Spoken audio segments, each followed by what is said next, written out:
Good evening, ladies and gentlemen. Thank you for being here tonight.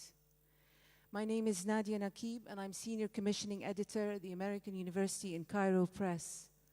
It's my pleasure and privilege to welcome you here to the American University in Cairo, in our Tahrir Square campus, to celebrate the launch of AUC Press's newest book, A History of Arab Graphic Design, by Bahia, Shehab, and Haytham Nawar.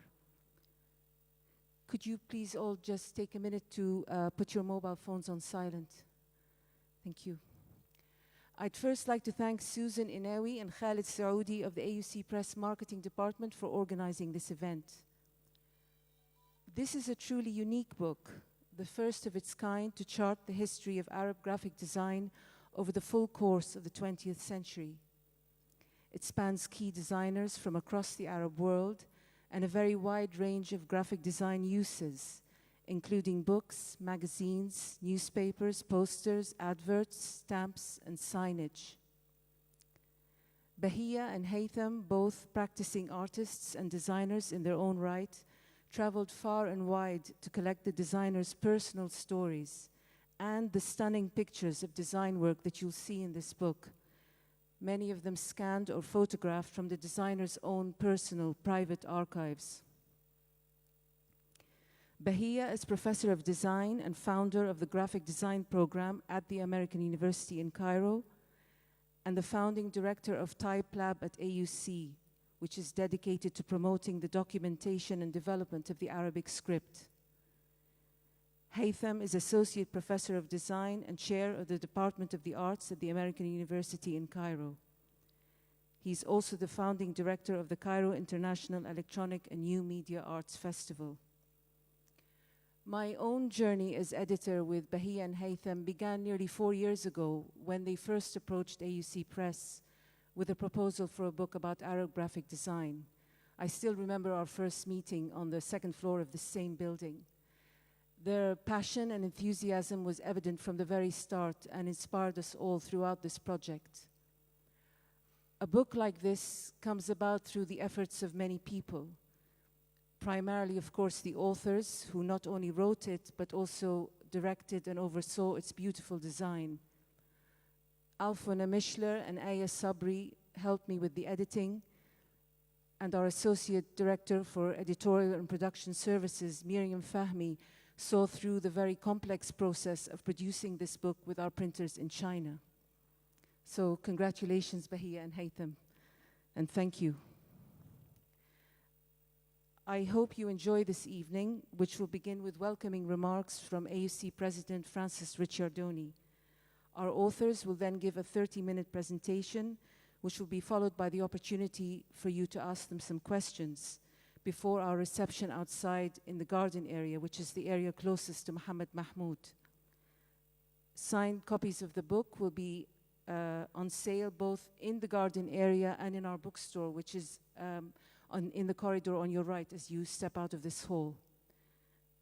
Now it's my pleasure to begin the evening by inviting AUC President Francis Ricciardoni to give his welcoming remarks. Thank you. Thank you very much, Nadia, and thank you to everyone who's joining us, whether virtually or those who are physically present at Ewart Hall. We appreciate your coming out this evening. As you've seen, we take very stringent mitigation measures to make sure it's a healthy and safe experience for everybody. I do wish I could be with you. I do have other obligations this evening that prevent me from coming, but I didn't want to miss this. This is an important event for us at AUC. Nadia explained some of the substantive reasons why. Let me give a little bit more context of why I find this such an important and exciting event. This, for me, goes right to the very heart of AUC's mission. By the way, I hope the audio is working all right there. I'm getting a little bit of acoustic feedback. So I hope it's clear and good for you there in the audience and for those who are online. Before I go into some specifics about our two star authors, I'll wait for the audio maybe to clear up a bit. Let me show you a bit about why this larger context means so much to us and how this book on the history of Arab design really fits our mission. I'm going to hold up to the camera our business card. This is the front of the business card of the American University in Cairo. And my colleagues here have heard me speak to it many, many times. There are thousands of American universities, only one in Cairo. That makes us really special. And what we do in Cairo is we are Egypt's global university. For 100 years, we have served not only to bring the world to Egyptian students through an English medium of instruction in a liberal arts education that really focuses on creativity and communication, critical thinking, and collaboration. But also, we've helped the world recognize the incredible energy and dynamism of this amazing country. Really the fountainhead of creativity for this region, for the Arab world and for the entire Eastern Med and one can say the Muslim world as well. Egypt has just always been a volcano of creativity throughout the years. And this book on the history of Arab design really helps to bring that alive for foreign audiences because, of course, it's published in English. So as Egypt's global university, we see our role in the way of American universities as one of not of an isolated ivory tower that lectures people and dumps information into their heads. It's rather to engage our star faculty. And tonight, dear audience, you will be seeing two of our faculty stars, are those who are dedicated to their disciplines, to their art, to their science, to their field of knowledge, and also to its application in the world, to use their disciplines as a medium of engagement, not just a medium of instruction, but a medium of engagement with our wider world. We at AUC are privileged to be here in Egypt, in Cairo, Dunya. And foreigners who are adventuresome, who seek knowledge, who want to explore, have found their way to Egypt over the centuries, over the millennia, really, going back to the time of Herodotus, the Greeks, later the Romans, the Turks. So many people have come here and been struck by the creativity of this place. When we were founded 100 years ago, not only did we help bring American standards of higher education and instruction in English, but we brought Americans who were fascinated by this part of the world and helped to open the eyes of foreigners to the extraordinary beauty and dynamism and energy and creativity of this part of the world. That's why this book, The History of Arab Design, is so important for AUC and why it's so perfect for AUC Press to be bringing this out. I want to express my appreciation to my colleagues at AUC Press for bringing out this book and working with the two authors, and also for making this presentation possible this evening, and indeed to the entire world, taking the disadvantage of the COVID restrictions and mitigation measures and flipping it into an advantage by making it available to a worldwide audience, defying the tyranny of time and space. A bit about the two authors. Nadia Naqib has given a brief bio sketch of each. These are really professors who practice their art and who bring it alive for their students, which is, again, part of the magic, part of the secret sauce of AUC's education. Our students don't just come to AUC to learn a profession. We love it when our engineers and business majors take design courses, whether as minors or electives, or just find their way into some of the most popular courses offered on our campus. They'll do engineering for mom and dad and do design and art for their own hearts and their selves. And the result is typically engineers and business majors and government majors and political science majors who have nurtured their creativity and their love of art through our arts department and our design courses. With Bahia, practicing artist, her work is all about engagement with our society. It stimulates, it also can provoke, but it gets people thinking in creative ways. Also, as we've seen if you've seen from the printed materials, Haytham Nawar's work is all about cutting edge media in our electronic world, a world also that brings people together, and too often, if not done the right way, can separate people. Back to the history of Arab design, it is all about design that has communicated. Great, deep ideas, whether religious ones, stories of love, of heroism, stories of everyday life.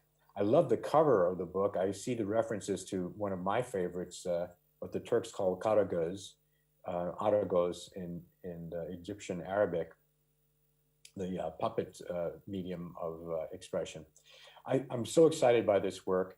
I can't wait to hear each of you speak about it. Please forgive me for having to leave immediately after your presentations. I'll watch the recordings of your discussion with our audience, our live audience and our online audience. Thank you so much. Congratulations to AUC Press.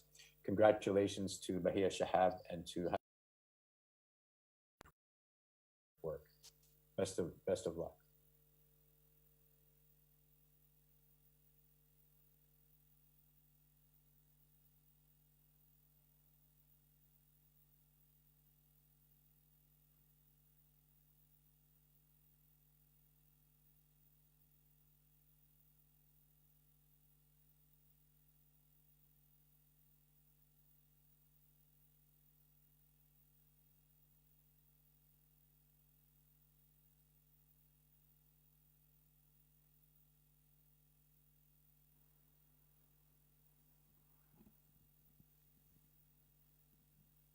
Good evening, everyone. Thank you for joining us tonight.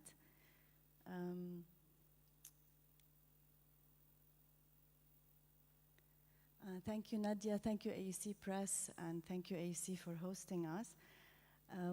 It has been quite a long journey, as Nadia said. It's been 4 years, the book in the making. I would like to also thank our audience online who are joining us. We will start with the dedication. Right?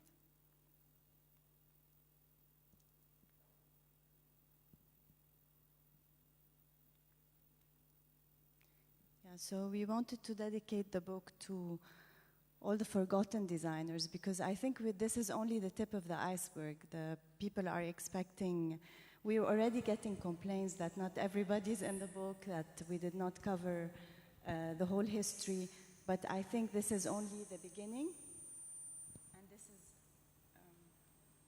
This will only start the conversation for us, and we are hoping that this will be the beginning for other scholars also to engage and to start researching. I would like to thank everybody actually from that actually support and help that this book to come out, starting from a huge team of assistants from our university that helps us actually to bring this to the light. Also, all the people they contributed with even tiny, small information that actually helped us to extend the research and give more time and make the book happen. And I'm really looking forward to hear feedback from others that actually could help us to go for more development in the content of the book.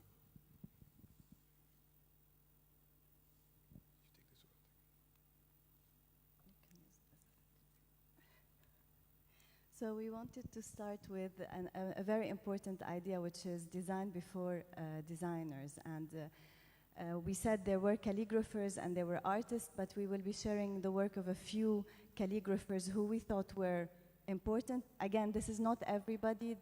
The examples we are sharing tonight are just quick samples. So. Just before we start, I would like to mention that actually we decided to make it as a dialogue, not really as a formal presentation between us. So that actually would like to share our discussion about the stories we did gather from designers and families. So we will start, as Bahia mentioned, with designers before design and the story of the calligraphers. So in this image you find if we talk about the beginning of the century, when we actually, the time frame of our research, it starts from the 1900 until the 1999. So before the term graphic design was already curved, there would be a lot of calligraphers they're actually doing graphic design and design. I will interrupt because we forgot to mention that there's actually a very important idea in the book. We start by linking Arab graphic design to Islamic art.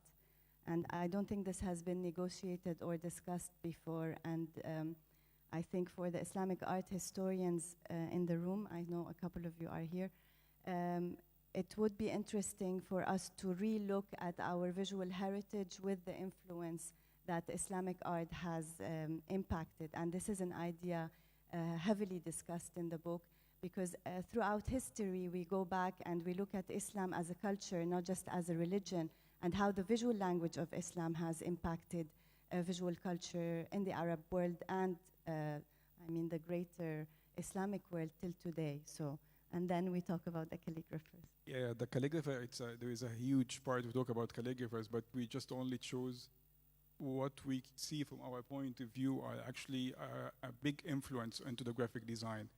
As many of you know, that the calligraphy was an art, a sacred art, and then it becomes a more royal art. And then taking the calligraphy into the streets to the people. It's an initiative from certain calligraphers from the Arab world, and we choose in our book to highlight two of them, which is Sayyid Ibrahim and Muhammad Hosni al-Khattat. So, sorry for that.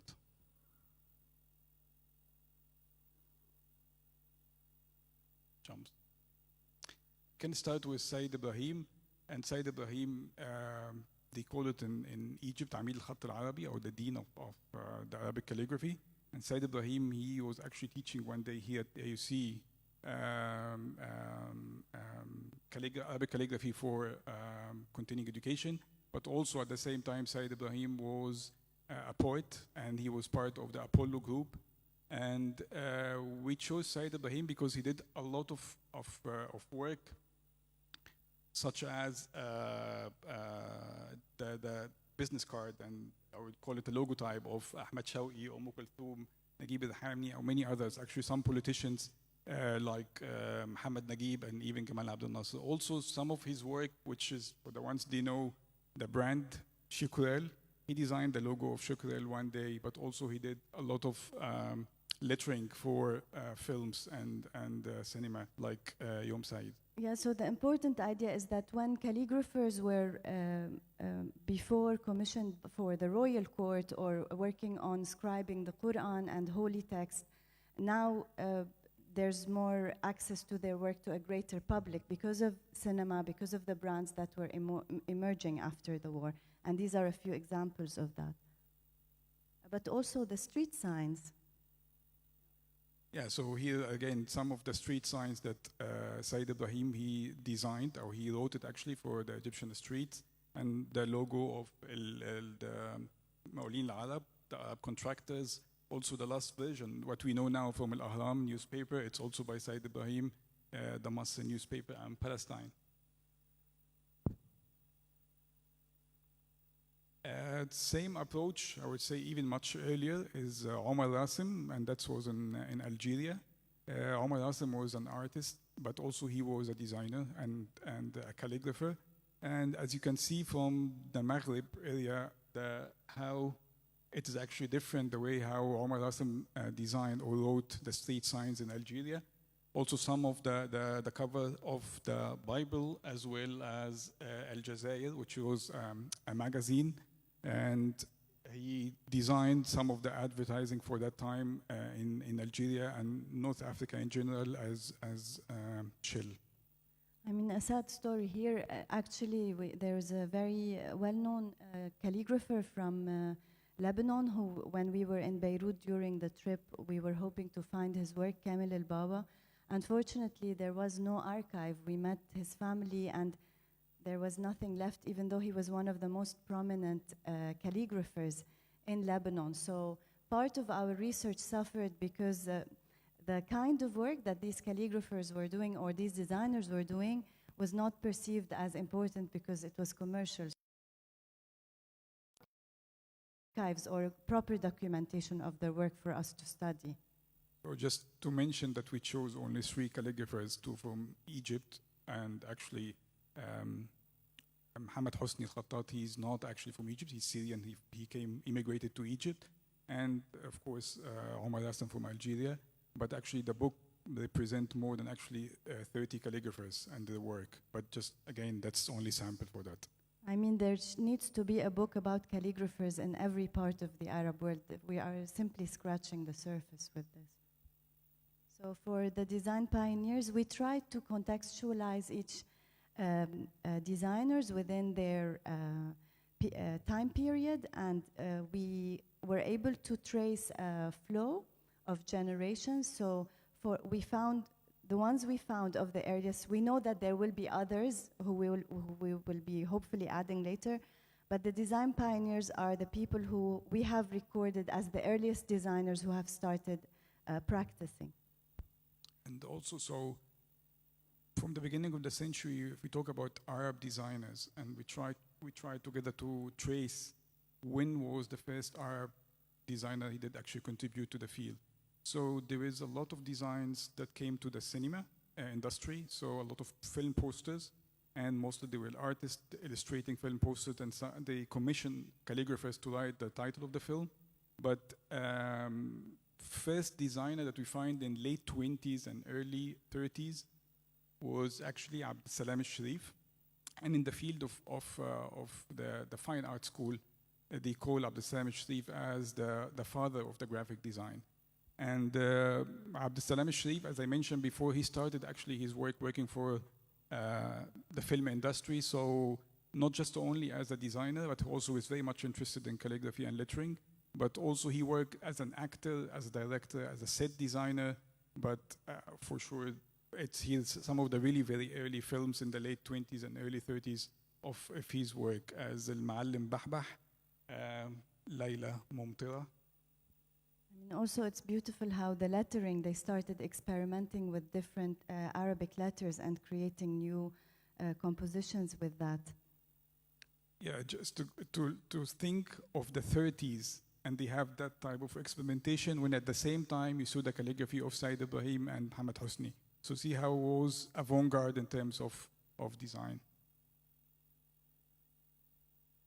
So this is again one of the sketch and the final design of one of his work for Sa'at al-Tanfiz.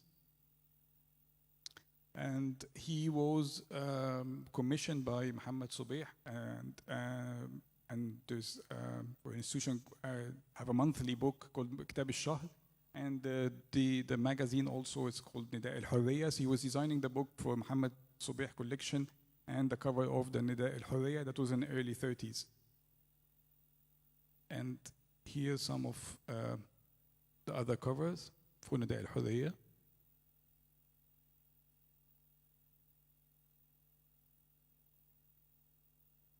Here the experimental Arabic with the Chinese and how he laid out the letters also for the time. It was an interesting visual experiment. So he was also, as most of the designers, they start by being artists and illustrators. So most of the designs are based on illustration, and very few of them, they actually work in graphical treatment and add the title of the book afterwards. But also the influence in this period with designers were also trying to look for identity. What do we represent as Egyptian designers? What do we represent as Arab designers? And you see these questions, they keep coming up later on in history. And I think these experiments looking at ancient Egypt as an inspiration will be recurring later. And we chose this one because it have a funny story. So Abdel al-Sharif, as I mentioned before, was one of the pioneer designers. He was a teacher. So Dar al-Shuru, which is that we know now, the founder was Muhammad al-Muallim, that he founded Dar al-Qalam, and it becomes later on Dar al-Shuru. He was very much into experimenting in design production. So he commissioned Abdel al-Sharif to play with material. So you can actually add the golden color, which is here in the middle, and then also make different techniques in the printing. And that actually was printing in Beirut. maybe you should tell Samir. Just one story that I would like to mention. Once we were working in Beirut, so one of the pioneers, calligrapher, and also again experimental calligrapher, Samir Sayegh, and Samir is now 72 or 73. So all he can remember, there was a dark-skinned man wearing very thick glasses.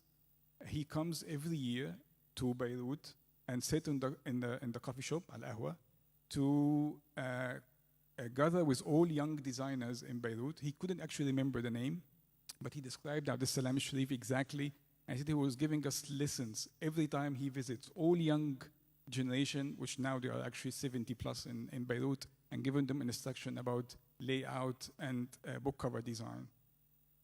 It was a very nice coincidence. But also iconic logos. We all know these logos, and we don't know who designed them. So for us, it was really beautiful to put a face to the project, or to things that we see every day on the street, and we don't know who to give credit for. We know the brands, but now we know the makers also. So from the same generation, what we call it the first generation, is actually Hussein Bikar. And if we talk about Abdel Salam Sharif as a father of graphic design in Egypt, but also have an influence in the Arab world, but Hussein Bikar truly as a faculty, he was a professor of the fine arts schools in Zamalek, and many of the Arab designers came to Cairo to study from Syria, from Iraq, from Palestine. And when we were interviewing them, they all mentioned they actually learned from Bikar personally. Especially in Syria, the designers in Syria were really very influenced by the drawings of Sindibad, or Bikar himself, and the drawings that they got as children. So the designers who are right now in their 60s and 50s in Syria, or 70s, they grew up also reading Sindibad, and this also affected their experimentation and their visual language. So here are some of the samples about Sindibad, and most the young generation really does not know Sindibad, but Sindibad was one of the pioneer children's magazine in the Arab world, and they call it's the Sindibad school, because how many artists and designers learned from Sindibad. So those are some covers from Bikar illustrations and designs. And children's books. Yeah, as well, Bikar was also very known that working for Dar al-Ma'arif and actually illustrate a lot of children's books. So the drawings, the lettering, it's all Bikar's work. So this Bikar designs for Akhbar al-Yawm more than 1,000 covers, but this is very special 2 covers that we chose to bring here. So those was in the 40s. One of them is Al-Ayyam, Taha Hussein, which is the first edition to be illustrated edition of Al-Ayyam for Taha Hussein, and that was in 1941, if I remember correctly. And then Tufulat Nahat for Nizar al-Qabbani, and that's to show only how bold and courageous to design and illustrate such cover in Egypt 40s. The elegance of that cover is really striking to see. So those are completely different style than Abdel Salam Sharif, which is book cover design and illustrated by Hussein Bikar.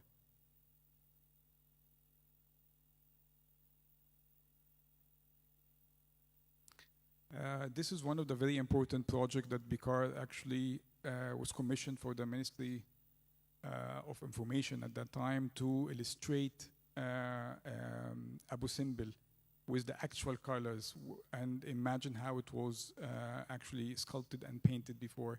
And that transferred actually to an animation film. And I think a few years ago they celebrated Bikar and they showed the film in the Cairo Opera House. But of course it's a huge work and we chose only one to present here. Yeah, but also it speaks to the role of the designer who's also imagining the past and presenting it to the future. And that link is really interesting. And sometimes designers are not really credited for that, but they do create the visual language of the period and they do affect the minds of the people who see them. So an image of an earlier Egypt becomes this, what he created. So Bikar also is known for working a lot for journalism. So Akhisa, one of them. So the cover illustrated by Hassan Bikar, some of the article inside. And also he was very famous of, I'm not sure about the term, but actually instead of sending a photographer to do travels and take photographs and write about the countries they visit, they were used to send artists to go and draw and illustrate and write and then send back to home institution. So Bikar was traveling all over the Arab world, illustrating and writing and send the materials to Akhbar al-Yawm that they can actually publish, and some of them here in Akhisa.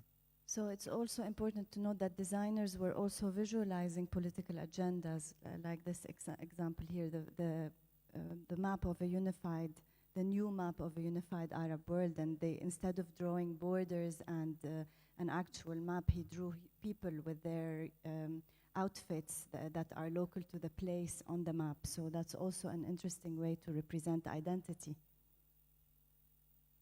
So we move again with the pioneers, but here we talk about the second generation. And second generation is actually, one of them is Hassan Fuad. And you can see from the photo is actually Hassan Fuad. He is the student of Abdel Salam al-Sharif. So, and Abdel Salam al-Sharif, he was the first student in the decorative art department in the fine art school in Zamalek. And Hassan Fuad was one of the people that he was really interested in the field, seeing his master Abdel Salam al-Sharif, and he wanted to do this exactly the same. And the first design in the 50s was Hassan Fuad, a small catalog for the exhibition. Sorry for that. Keeps moving.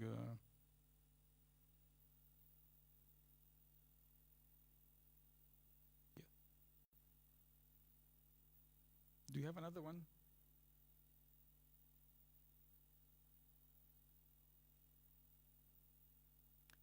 Yeah, so that's the magazine of the Fine Art School, and at that time it was the High School of Fine Art, and that was actually with the help of Abdel Salam al-Sharif.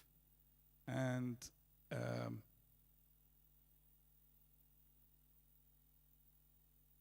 then Al-Ghad, which is a publishing house, a magazine that was established by Hassan Fuad, that his designs, illustrations, and political views.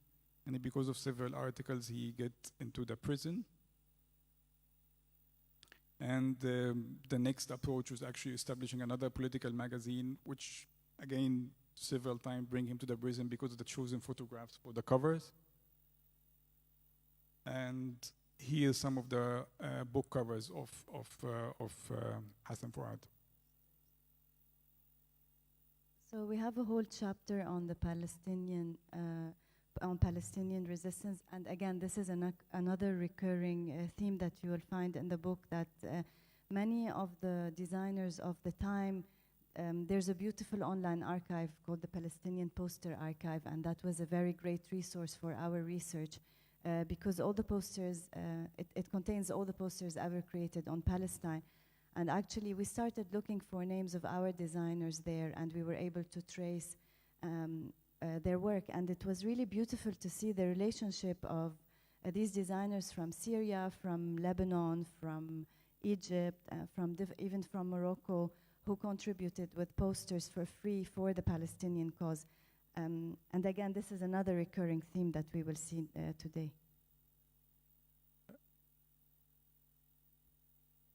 From the same generation, Abdel Ghani Abu Lanin, which is the Rosal Youssef school, as they call it. It's actually a big school that a lot of artists and designers, they work in the school, and lucky to know that the current logo of Rosal Youssef and Sabah al-Khair, which we are using at the moment, is the design of Abdel Ghani Abu Lanin. And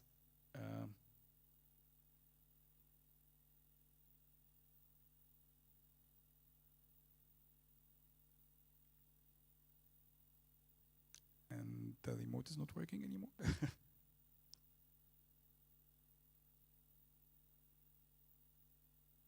So also the current logo of Al-Jumhuriyya and the book series of Kitab Al-Jumhuriyya. This is some of the cover designs by Abdel Ghani Abu Lanin. And this is a sketch. yes. Yeah, so these were actually, we were very lucky to find their sketches also at times.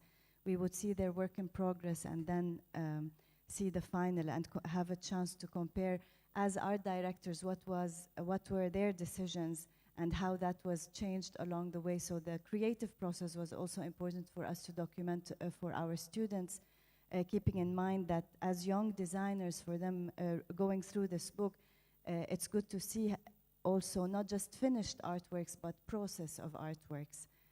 And this is a good example of that.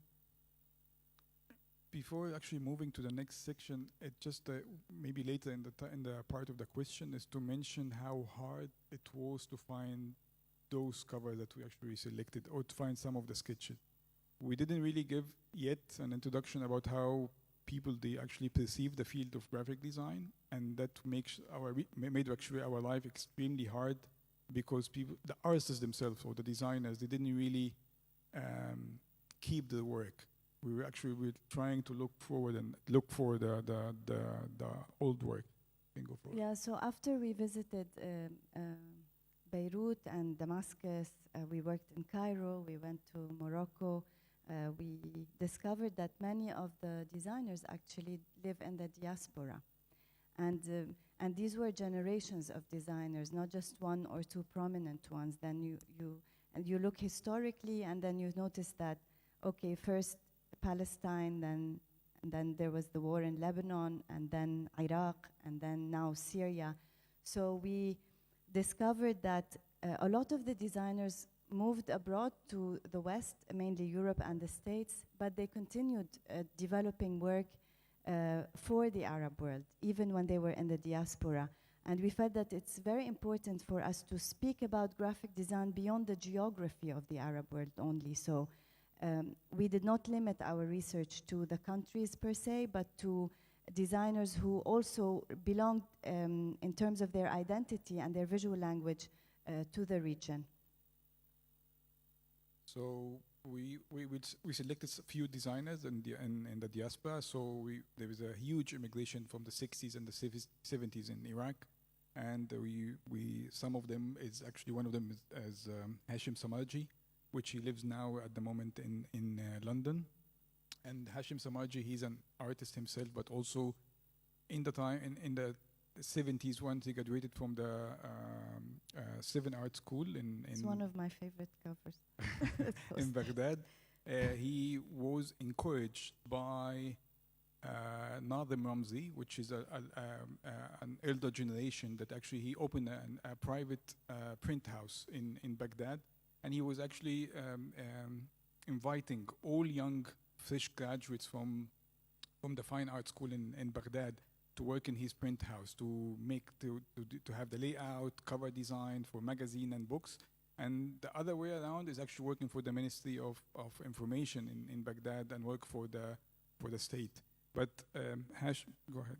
I just want to comment why I think this artwork is important, because if you look at the time and you look at what was coming out in terms of design all over the world, this is really at par, if not better than a lot of things that were taking place.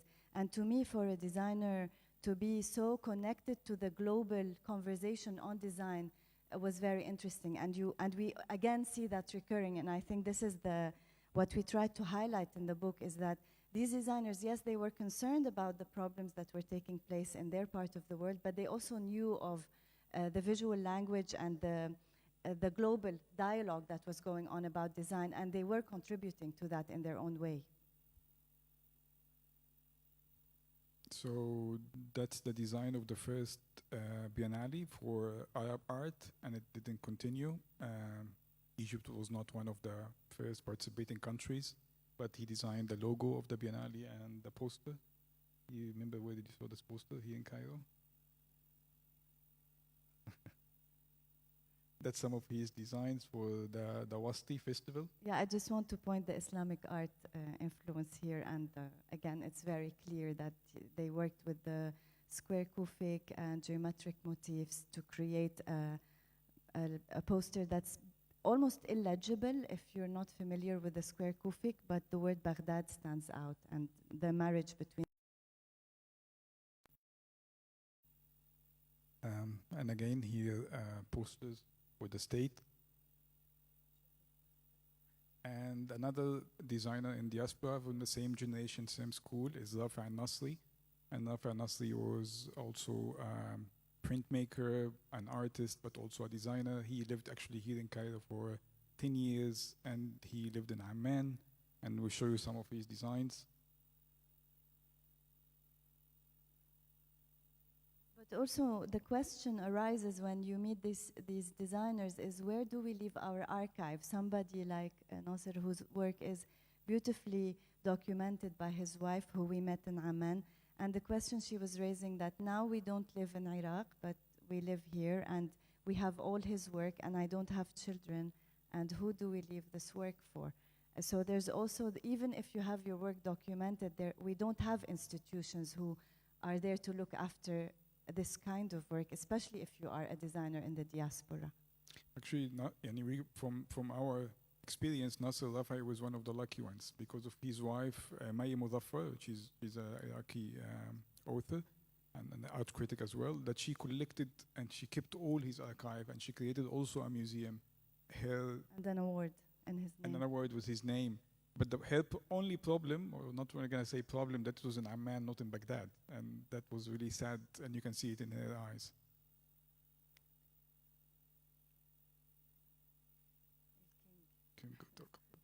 So they're also, again, from the same generation, Dia Al-Azawi, which is very established and like the father of the Iraqi graphic design.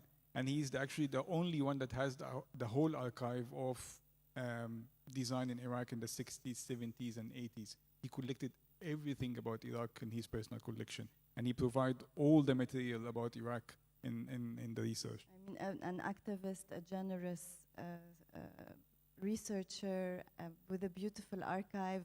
He's concerned, he knows, he understands the need, the urgency of archiving. He also was part of artist collectives, and I mean, his work is really, for the time, is cutting edge. I mean, whenever I look at his work, I'm amazed by not simply his illustration, how experimental and interesting that is, but also his typographic experiments. So he was, I mean, to me, a perfect designer. Yeah, and the many posters for different causes, for anti-racism, for Palestinian cause, even in Latin America. And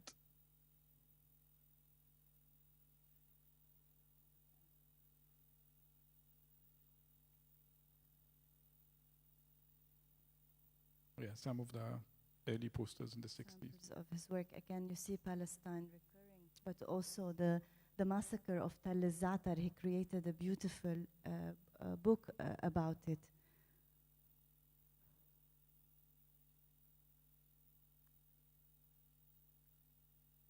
So Burhan Karkutli, again, a Syrian designer who lived in Germany, studied in Egypt, but identified as Palestinian. So when Burhan Karkutli created or was exhibited anywhere in the world, he would ask for the PLO representative of the country to join him to open the exhibition. So he was really concerned about what was going in Palestine, very active, but also, yeah, about different works. For example, this is the logo for the International Day for Women in 1975.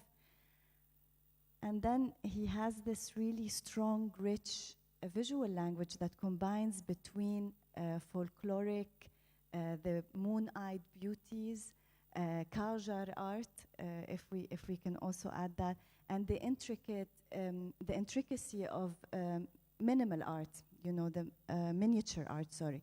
So it's the boldness that he has with creating these compositions, like using the word Allah here with the three women standing in the middle, Allah saying how beautiful their eyes are. And his comment also, in the next slide. So he has these two opposing styles. One that is very rough and almost woodcut-like, that he used to portray the political aspects. When he wants to portray the enemy, he would use this style. When he wants to portray a revolution on the street, he would use this rough woodcut style. And then when he wants to represent more the struggle or his part of the world, he would create this beautiful, intricate, very slowly drawn illustrations. And here he's linking Zapata and Abdel Qadir al-Husseini, linking the global south, actually, in the revolutions. Again, more posters about the Palestinian resistance. Another, actually, Palestinian designer was Kamal Bulota, who passed away.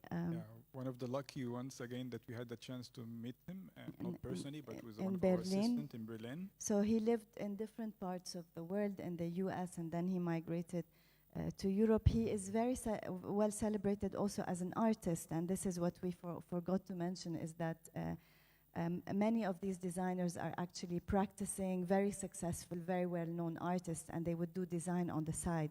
And also, he was one of the people who archived of the Palestinian art in English. So that the only book written about Palestinian art as a reference in English was actually wrote by Kamal Bulota. Yeah, so these are some examples of designs they created, but this one was the logo for the Dar al-Fatah al-Arabi, who was bombed during the Israeli invasion in 1982. And Dar al-Fatah al-Arabi was concerned with creating books for children to create awareness about what was going on in Palestine and to communicate bigger ideas. Again, a lot of the designers of that generation, and I'm still discovering some of them till today, who are not even in our book. For example, Nabil Tag, who we should add to the book. So we are till today finding new designers who were collaborating on different projects. Dar al-Fatah al-Arabi was a very important. Yeah, one of the Pan-Arab project, which actually invited plenty of artists from the whole Arab world to illustrate and draw and publish books. So some of the logos and the artworks of Kamal Bulota. Posters. This one for Save the Children in Lebanon. And this is beautiful covers for Yes, that's one of Al-Akhar. his last design works for the magazine Al-Akhar. Okay. Another brilliant artist from the diaspora is Hassan Musa. To me, he represents all sorts of interesting experiments.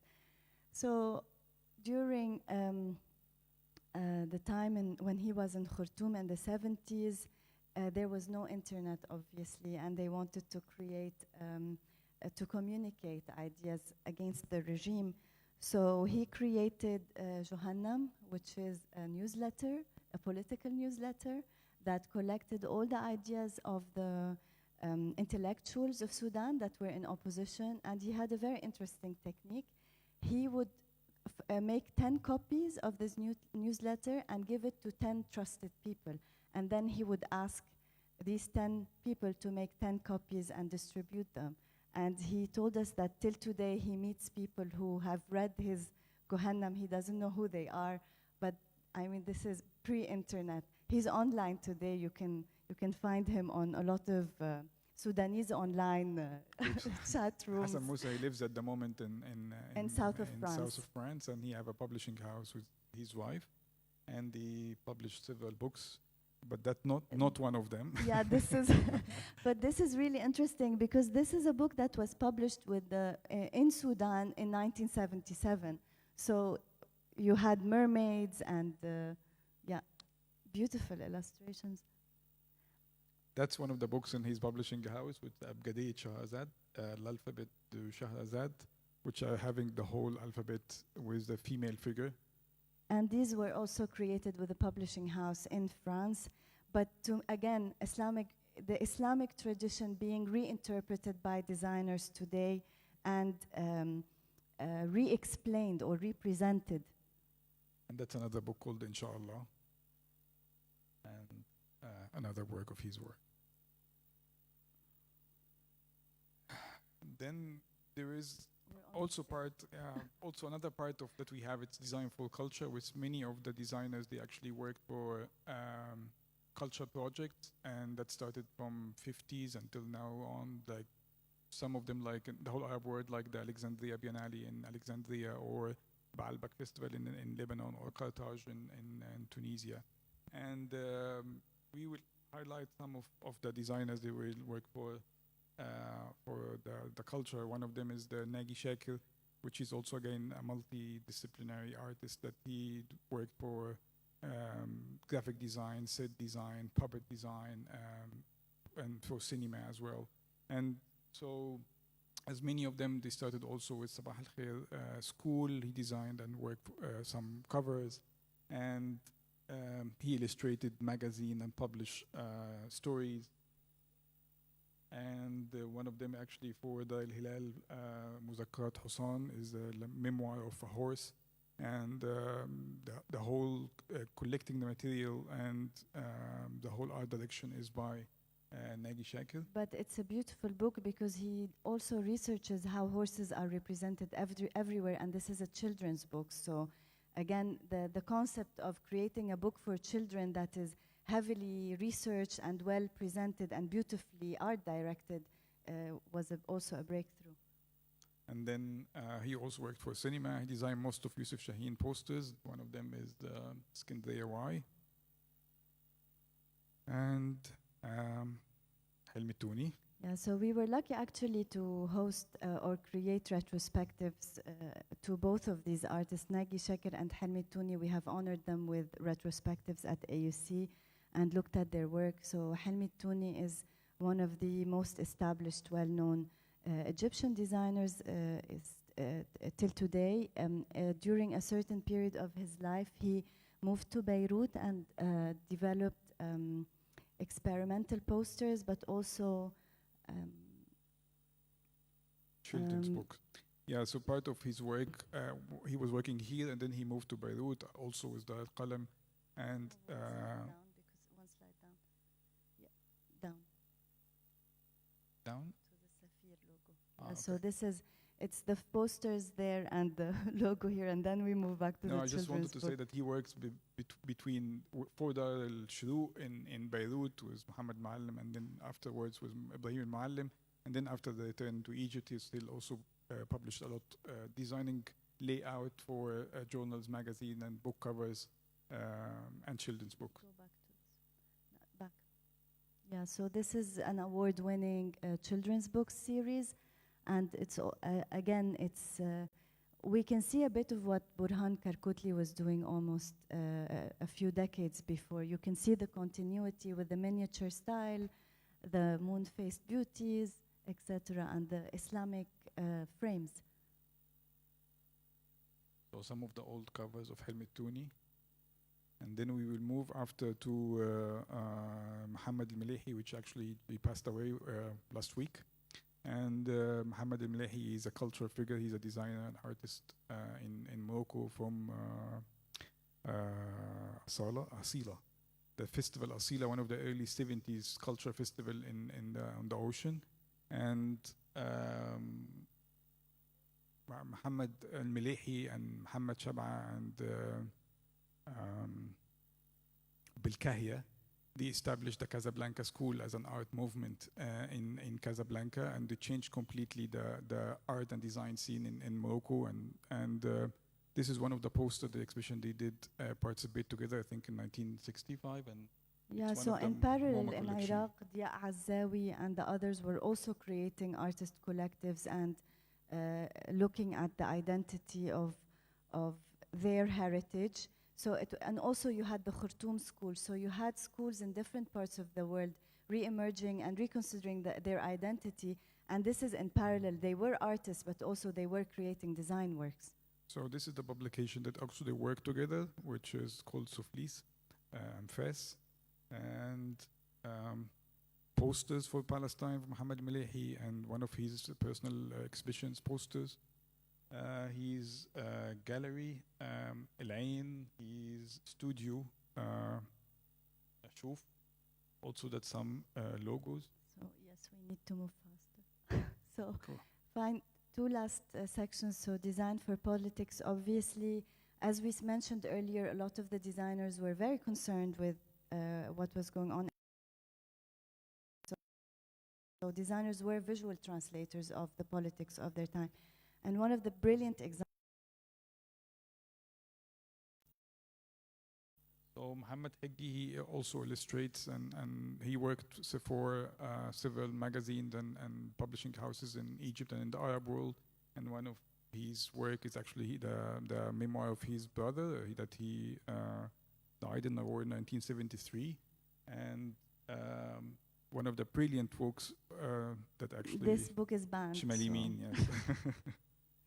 So sensitive content now. But yes, exactly. So we'll go very fast. Shimali Min is actually poetry from Arab poets, and the illustration by Mohammed Heggi. It's genius. That's really one of the most beautiful. He took poems by different poets, and they're all critical of regimes, and then he created illustrations in parallel to those. So not only politics is much more, but we'll go a little bit fast. So you can see by the illustrations, he didn't keep anything to, like, he just let it all. And he worked also for the Arab League. There was a publishing magazine called Nashr al-Arabi, and he was designing the layout and the cover, some of the covers of the magazine. And lastly, posters for Palestine, and there is a book about Palestine, also unpublished, for Mohammed Heggi. And then we can speak about politics. We cannot speak about Muhyiddin Labad, which is again an artist, a designer. No, I'm sorry, I have to correct. He was not an artist. He always identified himself as a designer, not an artist. But also in the field, he was. They called him Sana al-Kutub, is the books maker, and so. But he also had followers. He had people who would. He was a school in himself. So in everything he did. He had workshops, he helped the youth out, he was an activist, so, and this came across in his work. We will show you just a few samples. Just only Sindbad is because when he was really, Ahmad, his son, that he was in the age of 19, Bikar encouraged Muhyiddin Labad to design the cover of Sindbad, and he came out with this design, which is completely different from the other one. And that was the first illustration and design work for Muhyiddin Labad. And that's some of the work that he published. They also illustrate. And he has a beautiful series. We didn't include another, but this is published and available by Dar al-Shuruq. And this is a visual guidebook for any Arab designer. But again, I want to go back one slide. This, again, you see his understanding of Islamic art and how he decoded it, even another, how he looked at it, how he took it, digested it, and created something new out of it. Those are designs for posters for the book fair, the children's book fair, and some cover design. That's actually one of his recent work. And lastly, working for Palestine, he designed Stamp for Palestine, a beautiful visual book about the history of Palestine. And these stamps are also his designs. Lastly, design for the state, which is many designers as well, they work for the state and also in the whole Arab world, and we chose few of them. We can start by Abdel Naat, which also he identifies himself as a designer more than being an artist. So Abdel Naat was also an instructor, and he also at the university in Damascus, and he was also influential as a teacher. But some of his most important contribution is for the international international fair of Damascus, for 20 years. Yes. He was producing posters for the same event for the state for 20 years. So the visual language of that is also diverse. And that's for the Mediterranean sports with the effect of cuneiform, so that he designed all the pictograms of the... And I think he's the only Arab designer we found who designed actual pictograms for an Olympics. This gorgeous, beautiful illustration he designed for a mosque in Libya. And then we move with the only female figure featured in the book, I think. Not the only female. No. As a designer. No, we have. ماشي. منى باسيلي سحناوي. So unfortunately, we were only able to find 4 women designers. 1 is Egyptian, 3 are Lebanese. So we will end with one of the few women we found, Munna Basil Sahnawi, who was also my teacher at AUB. She actually designed the very famous logo that is till now used to represent Lebanon on all the posters, all the festivals. So this is the official logo of Lebanon, and she's actually the designer of that. Another experiment that she worked with was the first animated identity for the Télé Liban, which is the Lebanese television.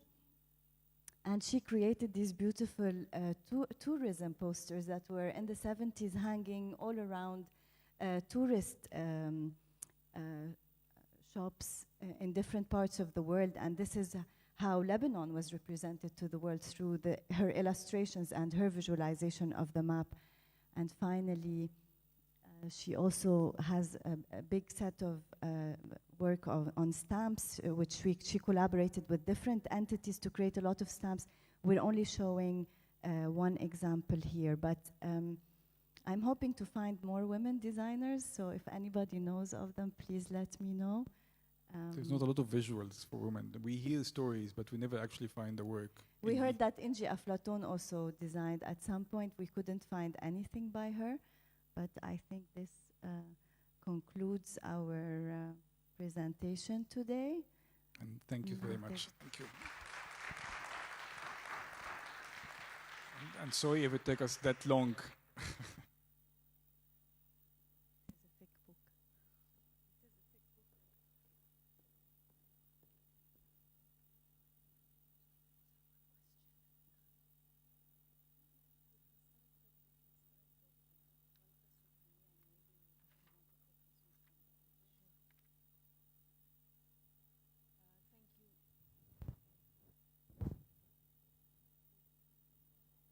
Thank you, Bahia and Haytham, for that wonderful presentation.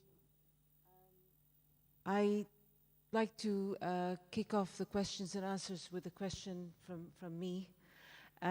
So we've seen what you have to say about these key designers.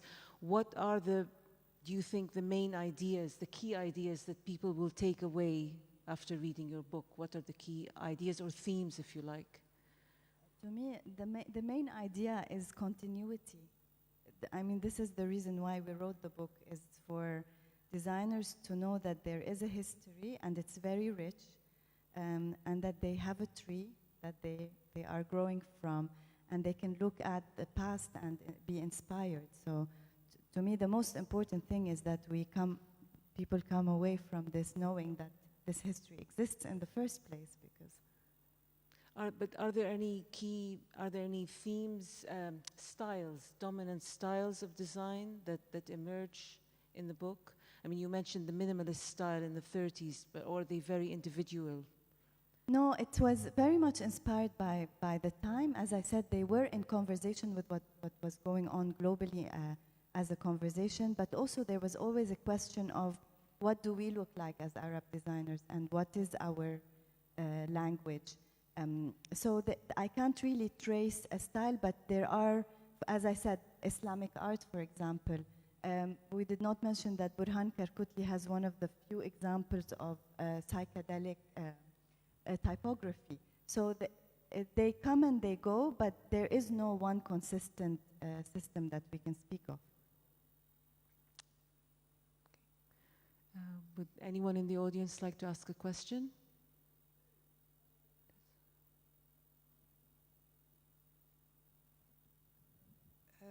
Since now there is a boom in museums, did you consider having designers in Egypt or in the Arab world for museum graphics? We are trying to. I mean, the problem is that it was actually very hard to collect the work. And of course, some of them we have already in our collection, but some others, they're still in the people's collection. But all of them, they're actually willing to contribute. I don't want to say being really hopeless that the state will actually consider the field of graphic design as a field that needs an exhibition, a museum, but hopefully that with private collectors or owners, there might be someone interested in the graphic design field. No, I meant graphic design for museums. Sorry, I thought a museum for graphic design. This is also worthy, but I meant graphic design for museums. Graphic design for museums. We need museums first. No, we need museums first to design for them. No, there is the Grand Egyptian Museum where I think and our book stops at 2000, so we did not, I mean, in the past 20 years is another book, because there has so much has happened in the Arab world that we decided to stop at 2000 because a lot of work has developed in the past 20 years. Great. Okay, thank you.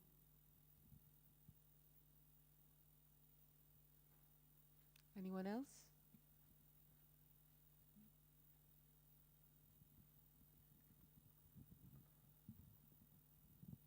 Thank you very much for that very riveting talk, and also for a very nice introduction. I was just curious because your work has created this incredibly solid foundation where a lot of other research can be built upon. And I wanted to ask, what aspects of this massive field that you've now opened for so many other people are you most excited about for other people to kind of launch from and do more research into? If not yourselves, I mean, you already hinted at maybe the last 20 years could be one aspect of this, but are there perhaps others? I mean, there is already initiatives. Like we have, for example, the Khat Foundation in Amsterdam, and they actually publish books about, they started publishing books about pioneer designers, but again, that's one initiative. I mean, there's also a lot of people using different mediums, not really books, but there is a lot of people who collect visuals from early graphic designs, like in Jordan, Amman, Hussein al-Azhar. He collects a lot of stuff called Khazanat al-Kutub al-Jamila. And there is, you see there also the Syrian archive. There is a huge Syrian archive in Instagram. So there is already a starting, people they acknowledge and also start to collect all the old stuff to preserve the designs, the heritage. And hopefully there'll be more books. So for the themes, for example, I would love to read a book by someone on how governments use designers in the 60s and 70s, or post-independence, post-colonial Arab world. How were we trying to create an identity? This is one thing. Another one, as I said, calligraphers. I don't think there's a lot of them. There is a lot of information about them thanks to the Library of Alexandria, people like Muhammad Hassan, who's with us here today.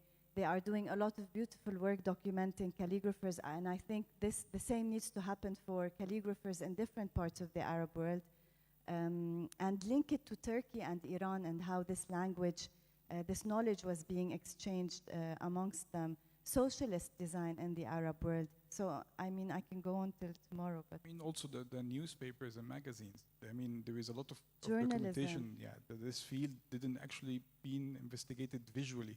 Normally, you find some of the dissertation in the fine art or applied art schools about Sabah al-Khair, Zal Yusuf, and so on, but nobody actually speaks about design analysis, descriptive analysis for the designs, and links this to the socio-political context of the history of this region.